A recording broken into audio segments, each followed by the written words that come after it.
Hello students, welcome to এমগণিত channel. আমি আজকে তোমাদের সামনে নিয়ে আসলাম সপ্তম শ্রেণীর 2024-25 সালে হাফ ইয়ারলির সায়েন্স কোশ্চেনটি নিয়ে। আমরা এখন সপ্তম শ্রেণীর কোশ্চেন পেপারগুলি তোমাদের সামনে তুলে ধরব, যেটি সায়েন্স কোশ্চেনটি হয়েছিল আমাদের এমগণিত চ্যানেলে ক্লাস 7-এর প্লে লিস্টে। তোমরা 22-23 এবং 23-24 সালে যে হাফ ইয়ারলি এক্সামের কোশ্চেনগুলি হয়েছিল, প্রত্যেকটা সাবজেক্টের কোশ্চেন পেপারগুলি তোমরা এমগণিত চ্যানেলের ক্লাস 7-এর প্লে লিস্টে গিয়ে পেয়ে যাবে। তোমরা সেই কোশ্চেনগুলি অবশ্যই কিন্তু তোমাদের যে কোশ্চেনগুলি এসেছে সেই কোশ্চেনগুলি প্রিপারেশনের জন্য সেই কোশ্চেনগুলি কিন্তু পড়তে হবে, কারণ ওই কোশ্চেনগুলি থেকে কিন্তু তোমাদের অনেকটাই কোশ্চেন কমন আসতে পারে। অনেক কোশ্চেন কিন্তু আসেও, আমি বিগত বছর দেখেছি অনেক কোশ্চেন প্রিভিয়াসের কোশ্চেন পেপার থেকে আসে। তাই আমি বলছি তোমাদের 22-23 এবং 23-24 এবং এখন আজকে আমরা 24-25 দিচ্ছি, এই 3 ইয়ারের কোশ্চেন পেপার তোমরা কিন্তু প্রিপারেশনের জন্য প্রস্তুত করে নেবে। আমাদের প্লে লিস্টে পেয়ে যাবে ক্লাস 7-এর। তো এখন আমরা সায়েন্স কোশ্চেনটি নিয়ে আলোচনা করব, যেটি আমাদের বিদ্যাজ্যোতি স্কুল এবং টিবিএসসি প্রত্যেক স্টুডেন্টরা কিন্তু এই কোশ্চেনটি ফলো করতে পারো। এটি আমাদের এমগণিত চ্যানেল, পাশাপাশি আমাদের ফেসবুক পেজেও তোমরা এই কোশ্চেনগুলি পেয়ে যাবে। যার জন্য আমাদের এমগণিত চ্যানেলটি সাবস্ক্রাইব করে পাশে থাকবে এবং ফেসবুক পেজটি ফলো করে রাখবে।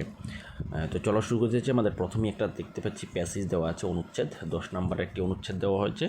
এখানে 5টি কোশ্চেন থাকবে, 2 মার্কস করে, প্রত্যেকটা 2 মার্কস করে কোশ্চেন থাকবে। সেই কোশ্চেনগুলি প্রত্যেকটাই কিন্তু এই প্যাসেজের মধ্যেই তোমরা পেয়ে যাবে। প্যাসেজটা ভালো করে পড়ে নিলে প্যাসেজটা থেকে তোমরা সমস্ত কোশ্চেন আনসারগুলি পেয়ে যাবে একদম, এবং একদম সহজ একটি প্যাসেজ দেওয়া হয়েছে তোমাদের এখানে দেখাই যাচ্ছে। পরিপোষক বা নিউট্রিয়েন্ট হলো কিছু জৈব এবং অজৈব উপাদান যা জীবের বেঁচে থাকার জন্য প্রয়োজন। কিছু পরিপোষকের উদাহরণ কার্বোহাইড্রেট, প্রোটিন, স্নেহ পদার্থ, ভিটামিন ও খনিজ। একজন লোক একটি নির্দিষ্ট সময়ে যতটুকু খাদ্য গ্রহণ করে তাকে ডায়েট বলে। যে প্রকার খাদ্যের মধ্যে সব ধরনের পরিপোষক এবং অন্যান্য উপাদান বর্তমান তাকে সুষম খাদ্য বলে। খাদ্যের মধ্যে এক বা একাধিক পরিপোষকের অভাব দীর্ঘ সময় ধরে চলতে থাকলে তাকে অভাবজনিত রোগ বলা হয়। এখানে কিছু কোশ্চেন হলো, প্রথমেই পরিপোষক কী, অর্থাৎ হোয়াট ইজ নিউট্রিয়েন্টস। তো পরিপোষক আমাদের প্রথমেই আমরা দেখতে পাচ্ছি এখানে পরিপোষক বা নিউট্রিয়েন্টস হলো কিছু জৈব ও অজৈব উপাদান জীবের বেঁচে থাকার জন্য প্রয়োজন। আমাদের প্রথম লাইনটি কিন্তু এটা আনসার। তারপরে আছে কয়েকটি পরিপোষকের উদাহরণ এখানে দেওয়া হয়েছে, যে কার্বোহাইড্রেট, প্রোটিন, ফ্যাট, ভিটামিন ও খনিজ, এগুলি পরিপোষকের উদাহরণ। তারপরে ডায়েট কি, ডায়েট এখানে দেওয়া আছে একজন লোক একটি নির্দিষ্ট সময়ে যতটুকু খাদ্য গ্রহণ করে তাকে ডায়েট বলে। নেক্সট কোশ্চেন, অভাবজনিত রোগের কারণ লেখো। খাদ্যের মধ্যে এক বা একাধিক পরিপোষকের অভাব দীর্ঘ সময় ধরে চলতে থাকা হলে অভাবজনিত রোগের কারণ। নেক্সট, সুষম খাদ্য কি?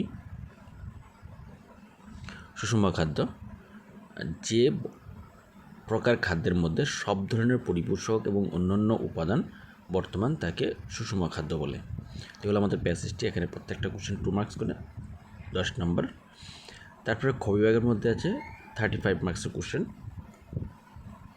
এখানে 1 মার্কসের কোশ্চেন আছে, 2 মার্কসের কোশ্চেন আছে, 3 মার্কসের কোশ্চেন আছে, এগুলি আছে। তারপরে এখানে সঠিক উত্তর প্রথমেই দেওয়া আছে, সঠিক উত্তর 1 মার্কসের 3টি। পাতার মধ্যে যে ছিদ্র বর্তমান তাকে কি বলে? পাতার মধ্যে যে ছিদ্রগুলি আছে তাকে পত্ররন্ধ্র বলে। এর নম্বর অপশনটা হবে। Pores which are present in leaves, stomata, guard cell, chlorophyll. এটা ইংলিশ ভার্সনে দেওয়া হয়েছে। মৃতজীবীয় পুষ্টি দেখা যায়, মৃতজীবীয় মানে মৃত থেকে পুষ্টি গ্রহণ করে, এটা হলো ছত্রাক। HCl plus NaOH equal to এ দেওয়া আছে প্লাস H2। এখানে এর জায়গাতে কী হবে? এখানে এর জায়গাতে অপশান দেওয়া আছে, এখানে এর জায়গাতে হবে NaCl, যেটা বি নম্বর অপশানটা সঠিক। তারপরে আছে নিচের বিবৃতিগুলি পরে সত্য না মিথ্যা লেখা। সালোক সংশ্লেষের সময় অক্সিজেন তৈরি হয়, হ্যাঁ এটা সত্য, অক্সিজেন তৈরি হয় কার্বন ডাইঅক্সাইড ত্যাগ করে। পিত্ত প্রোটিনের পরিপাকে গুরুত্বপূর্ণ ভূমিকা পালন করে। পিত্ত এটা প্রোটিন ডাইজেস্ট করতে সাহায্য করে, বাইল, এটা ফলস হবে। লেবুতে ভিটামিন সি বর্তমান, এটা সত্য। তারপরে এক কথায় প্রকাশ, 1 মার্কসের 3টি আছে। ভিল্লি কি? ওডোমিটারের ব্যবহার কি? ওডোমিটারের সাহায্যে আমাদের দ্রুতি পরিমাপ করা হয়। ওডোমিটারের সাহায্যে বেগ পরিমাপ করা হয়। স্পিডোমিটারের সাহায্যে দ্রুতি পরিমাপ করা হয়। দ্রুতির মৌলিক একক কি? দ্রুতির মৌলিক একক মিটার পার সেকেন্ড। তারপরে আছে 2 মার্কসের কোশ্চেন। এখানে দ্রুতি বার করতে বলা হয়েছে। এখানে ট্রেনের দূরত্ব দেওয়া আছে, ঘন্টা দেওয়া আছে, সময় দেওয়া আছে, দূরত্ব বার করতে বলা হয়েছে। তারপর অসমগতিক উদাহরণ দাও। অম্ল ও ক্ষারের মধ্যে পার্থক্য লিখো। দুটি প্রাকৃতিক নির্দেশকের নাম লিখো। রোমন্থন কি? খুব ইম্পর্ট্যান্ট কোশ্চেন। আলাদা সুতা থেকে নিঃসৃত হয় এবং এর কাজ লিখো। অ্যাসিড বৃষ্টি কি? আর দুটি ক্ষতিকর প্রভাব উল্লেখ করো। তারপর 3 মার্কসের কোশ্চেন আছে। তোমরা এই কোশ্চেনগুলি কিন্তু প্রত্যেকটা কোশ্চেন রেডি করে নেবে। এইসব কোশ্চেন থেকেও কিন্তু কমন আসে এবং 22, 23, 23, 24 তো খুব ইম্পর্ট্যান্ট কোশ্চেন, সেগুলি অবশ্যই দেখতে লাগবে।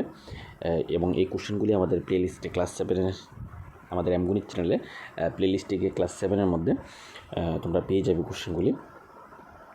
তারপরে 5 মার্কসের কোশ্চেন যে কোনো একটি বলেছে, এমিবার খাদ্য গ্রহণ পরিপাক পদ্ধতি বর্ণনা করো, অথবা এটার সাথে পরজীবীয় এবং মৃতজীবীয় পার্থক্য লেখো। জীব খাদ্য গ্রহণ করে কেন?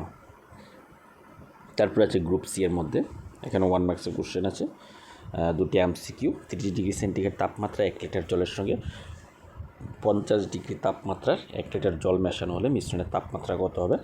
মিশ্রণের তাপমাত্রা হবে 30 থেকে 50 ডিগ্রির মধ্যে।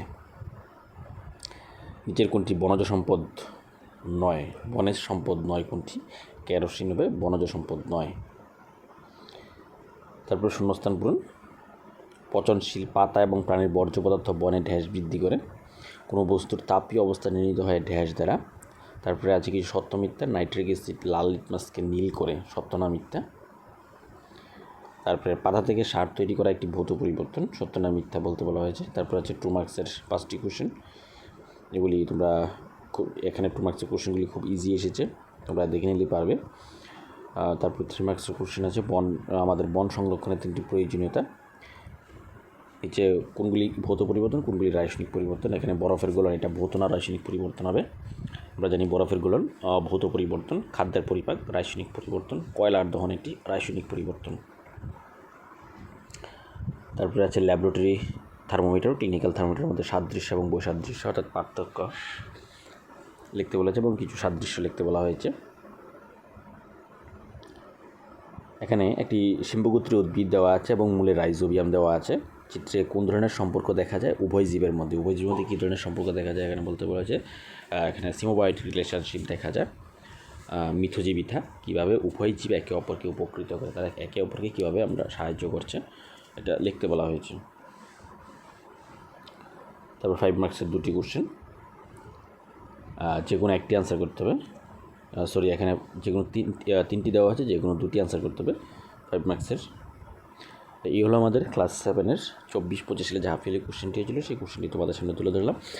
তোমরা প্রিপারেশনের সুবিধা হবে আশা করছি। এই কোশ্চেনগুলি তোমরা প্রস্তুত করে নেবে এবং আমরা পরবর্তীতে অন্য সাবজেক্টের কোশ্চেনগুলি আমরা নিয়ে আসবো তোমাদের সামনে। তোমাদের যদি চ্যানেলটি সাবস্ক্রাইব করে থাকো, অবশ্যই চ্যানেলটি সাবস্ক্রাইব করে দেবে এবং আমাদের ফেসবুক পেজটি ফলো করে রাখবে।